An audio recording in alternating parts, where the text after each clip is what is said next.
Criterio científico. Los únicos enunciados con sentido son aquellos empíricamente verificables o basados en la lógica o en la matemática. Todo lo demás es considerado emotivo. El positivismo lógico sostenía que las proposiciones de la metafísica no eran enunciados en lo absoluto. Por ejemplo, si vemos un cuervo negro, luego vemos un segundo cuervo que también es negro, y aún después de este logramos observar un tercer cuervo que igualmente es negro, podemos concluir que todos los cuervos serán negros. Para Popper, la ciencia no es un sistema de enunciados indiscutiblemente verdaderos. Por el contrario, es un sistema de enunciados que busca permanentemente la verdad. De ahí que su carácter sea conjetural y que la mejor teoría es aquella que resiste las pruebas más exigentes. Para esto, es una pequeña fórmula: los casos observados entre los casos infinitos. Siguiendo esta línea de pensamiento, los enunciados no se pueden afirmar porque es matemáticamente imposible. Lo que sí se puede hacer es refutar, y esto es mucho más sencillo, ya que solo necesitaríamos un caso contrario. La suma de casos no verifica ni valida, solo los corrobora. Solo se puede afirmar que una teoría aún no ha sido falsada. Para Popper, entonces la ciencia sería una mejor explicación posible.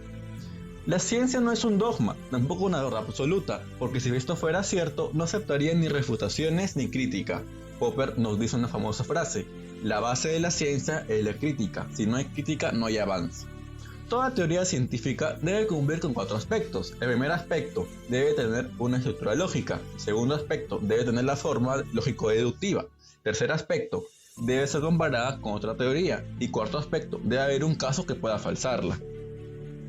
No existe un número de observaciones posibles para comprobar la veracidad de un enunciado, ya que la observación debe abarcar los casos presentes en su totalidad, los casos habidos y los casos por haber. Esto lógicamente es imposible. Por ejemplo, tenemos un cisne blanco, tenemos un segundo cisne blanco, tenemos un tercer cisne blanco. Lo más sencillo para aumentar el conocimiento acerca de esto es que exista un cisne negro. Con esto ya habríamos falsado la teoría. Modelo de investigación científica. La física es la ciencia más general y fundamental, y ha sido de gran importancia en el método científico. Mediante la unificación de todas las ciencias, podemos entender que los datos científicos deben expresarse en forma de enunciados cuantitativos. Así, se sitúa el valor de toda proposición de cualquier ciencia en dependencia de la posibilidad de traducir dicha proposición al lenguaje de la física. Las proposiciones que no son susceptibles a ser sometidas a semejante operación se consideran carentes de sentido científico. Método hipotético-deductivo. Popper cree que la observación no es la base de la hipótesis, es el planteamiento de un problema. Por ejemplo, tenemos un problema P1, este problema P1 arroja una hipótesis. Esta hipótesis tiene un alcance genérico. A partir de esta hipótesis podemos tener unas hipótesis derivadas. Estas hipótesis derivadas tienen conjeturas observacionales que nos darán un resultado. Luego de esto se puede hacer una síntesis y tener una conclusión que afirme o refute el primer problema en cuestión.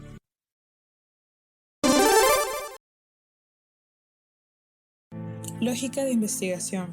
La inducción va de lo particular a lo universal, lleva naturalmente a la predicción y nos ayuda a generalizar el conocimiento. Consta de 4 pasos.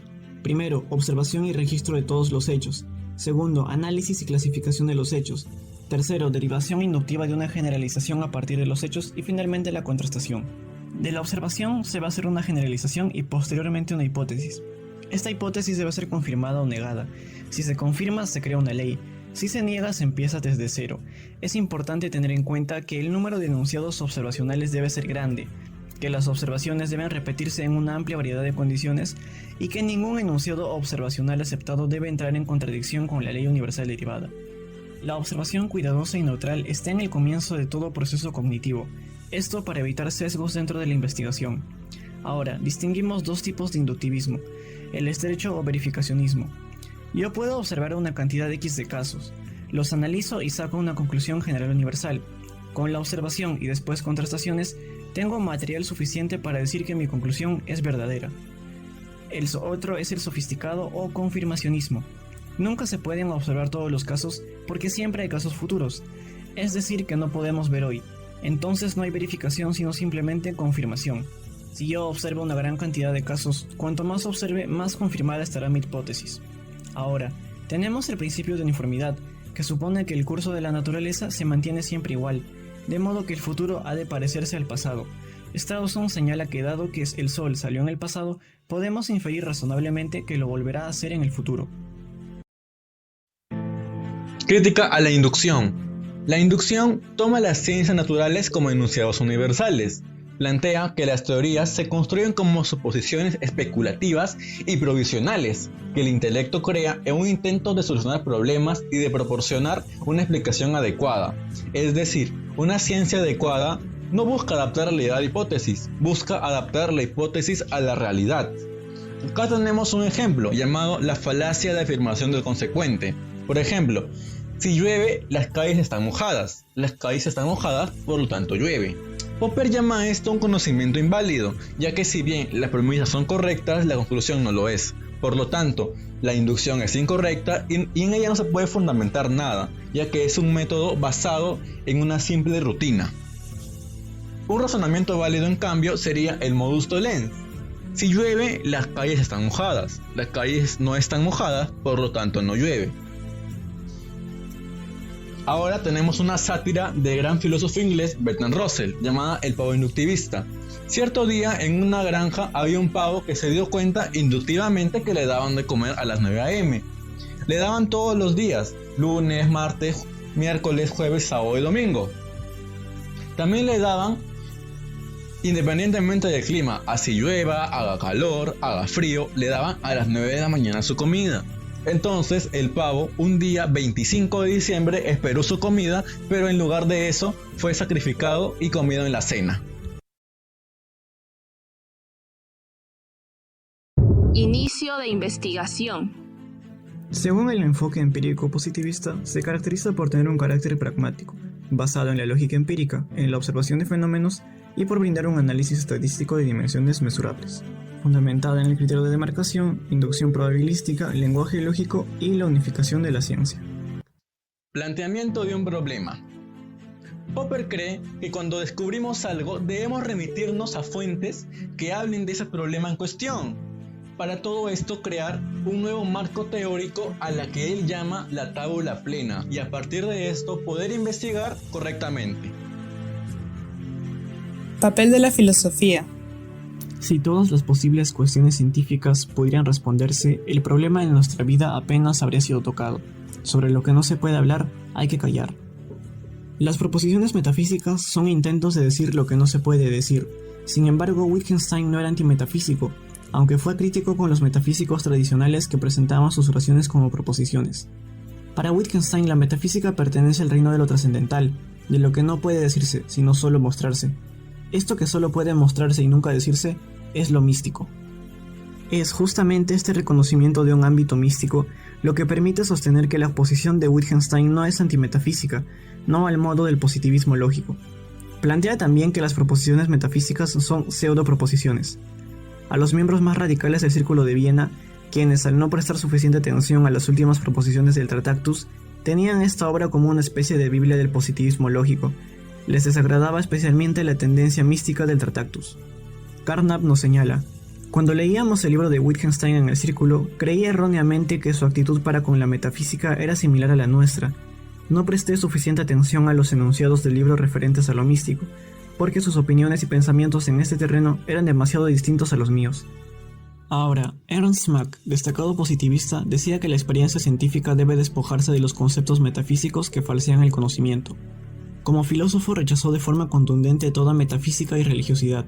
Sostuvo que para la ciencia no hay declaración admisible a menos que ella sea empíricamente comprobable, algo que iba de acuerdo con lo postulado por el Círculo de Viena. Popper a favor de la metafísica. Popper dice que hay una relación entre la ciencia y la filosofía y la metafísica. Las grandes revoluciones científicas siempre han sido determinadas por conmociones o cambios de concepciones filosóficas. Han habido ideas metafísicas que resultaron un obstáculo para el avance de la ciencia. Existieron otros, sin embargo, que resultaron de ayuda. El criterio positivista, además de eliminar la metafísica, elimina la posibilidad de la ciencia, pues la historia demuestra que toda teoría científica tiene un origen metafísico. De ahí que la relación entre metafísica y ciencia es heurística. La metafísica ha influido profunda y constantemente en las teorías científicas. No veo por qué eliminarla, si los grandes sistemas científicos han tenido en ella su matriz y de ella se han nutrido. En lo que respecta a la ciencia y la metafísica, yo no creo ciertamente en una demarcación precisa. La ciencia en todas las épocas ha sido profundamente influida por las ideas metafísicas.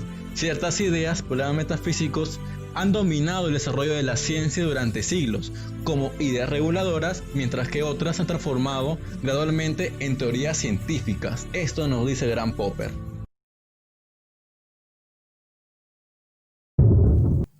Debido al ascenso del nazismo en Alemania y Austria, muchos de los miembros del Círculo de Viena emigraron hacia Estados Unidos y el Reino Unido. Schlick, sin embargo, permaneció trabajando en la Universidad de Viena. El 22 de junio de 1936, cuando subía las escaleras de la universidad para ir a clases, Johann Nelbock desenfundó una pistola y le disparó en el pecho. Schlick murió poco después. Esta situación fue justificada por la prensa alemana de la época. Tras estos acontecimientos, los miembros del Círculo de Viena que aún quedaban escaparon a otros países, donde siguieron desarrollando su filosofía, pero ya no como un círculo, sino de manera diseminada. Modelo político. Popper y el liberalismo. Cabe recalcar que en su juventud Popper fue un progresista marxista, pero luego se desencantó de esta teoría por ver que era muy caótica para la sociedad, además de considerarla una pseudociencia. En la política naciente del siglo XX y etapa de formación de Popper estuvo marcada por la derrota del liberalismo y el ascenso imparable del totalitarismo. Es por ello que Popper encontró en la ciencia una actividad siempre abierta al conocimiento de la verdad. Fue la ciencia y no la política la que señaló un modelo paradigmático de progreso en la que la libertad se vinculaba a la apertura permanentemente ante lo establecido como verdad, pero inmediatamente después llevó todo el estudio de esta lógica del progreso científico hacia el progreso social y el progreso político. Popper se vio confrontado con el horror del totalitarismo en el siglo XX y empezó a explicarlo. Lo que hizo en su gran obra La sociedad abierta y sus enemigos, donde ésta tiene una apertura permanente hacia la verdad de la ciencia, se traslada a la evaluación de los sistemas e ideales políticos. Para Popper, el progreso propio de la ciencia puede vincularse con los sistemas políticos liberales, puesto que estos instauran un tipo de ingeniería social gradual, haciendo que las decisiones políticas sean temporables y sean revisables. Por el contrario, los sistemas políticos totalitarios y el marxismo, con sus ideologías abstractas y ajenas a la constatación de la realidad, instauran su ingeniería utópica que, lejos de desacreditarse por los resultados y lejos de poder ser falsada, se afirman superiores y mantienen al margen toda experiencia, la sea cual un daño sobre su aplicación. Para Popper, como en todo, la ciencia y la política están ligadas a que éstas deben ser refutadas, deben ser cambiadas y deben ser falsables. Cambio de perspectiva. Thomas Kuhn irrumpe en la fiesta de la filosofía de la ciencia de Popper al sostener que un científico se dedica a resolver enigmas y no a contrastar paradigmas. Kuhn había preparado su munición de argumentos para cuestionar duramente a los filósofos de la ciencia, quienes no tenían en cuenta la influencia ejercida sobre la ciencia por diversos acontecimientos generales, culturales, políticos y sociológicos. Recién allí, los científicos voltearon las cabezas. Filosofía de la ciencia. Ahora, Popper y Kuhn inicialmente no tenían diferencias suficientes para llevarlos al reino del boxeo filosófico. Coincidían en varios aspectos. Tenían preocupación cómo el conocimiento se adquiere, tenían interés por conocer hechos y datos. Estos acuden a la historia para ubicarlos a los hechos y datos, rechazan que la ciencia crezca por la acumulación, aceptan que una teoría vieja pueda ser reemplazada por una teoría nueva y mejor, y ambos se oponen a las tesis positivistas. Pero la frontera y el divorcio empiezan a marcarse cuando Kuhn cuestiona que los ejemplos que usa Popper son excepcionales, son muy raros, en el desarrollo de la ciencia, y que ésta no avanza por discusiones críticas, como Popper cree, ya que estas son naturales o propias de la filosofía. Justamente cuando se guarda en el desván al discurso crítico propio de la filosofía es cuando hay un cambio en la ciencia, y el knockout que da Kuhn es su tesis de que el avance de la ciencia se da no contrastando tesis, sino solucionando enigmas. A grandes rasgos, Kuhn postula que la comunidad científica es una sociedad cerrada, en la cual de vez en cuando se sufren crisis. En cambio, Popper propone que la comunidad científica es una sociedad abierta, donde no hay teoría que sea considerada sagrada, por más que sea dominante o exitosa. Como resumen, Kuhn es de la idea de que la lógica no es lo importante en la filosofía de la ciencia, sino la sociología. Popper no se queda callado, y en esta pelea presente en libros y conferencias, donde hay moretones intelectuales, Karl Popper, como buen caballero, reconoce a Kuhn como un gran rival, pero le devuelve la crítica indicando que la principal tesis de Kuhn no es psicológica, ni sociológica, sino lógica, lo cual implica una autodemoledora contradicción. Uno piensa que la ciencia avanza por la crítica racional, este es Popper, y el otro, Kuhn, piensa que no. No hay un ganador en esta cancha de la filosofía de la ciencia, pero Popper es más filósofo y al parecer eso es lo que importa. You win.